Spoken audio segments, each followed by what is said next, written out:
Vielleicht kennt ihr sie, das Gefühl, wenn einem der Hunger durchblogen. Auf Kippen vierken jetzt ein halbes Jahr mit seinem Vertragen. Da gibt's Blech, schon wieder ist der Kühlschrank leer. War schon wieder nicht beim Billerhofer oder Spar. Jetzt hab ich Schirm auf, bis ich in ein Geschäft lauf.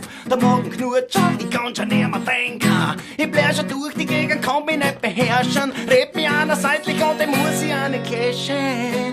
Jedes Mal passiert's mal wieder an. Wenn ich nichts zu beißen krieg, dann werd ich's wieder. Ja, bis ich mein Sandwich kauf, dann geht's mal wieder besser und ich bin gut drauf. Ich werd zu Biber, wenn ich mal nichts Mampfen kauf. So unerstehlich, bis ich mein Sandwich kauf. Mein Sandwich kauf.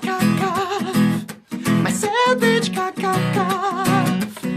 Das genieß ich und ich soll sie sehen. Und jetzt Mahlzeit. Ja, ich weiß, ich hab jetzt kein Sandwich da, aber im Notfall tut's ein Bund, ja, gell? Prost.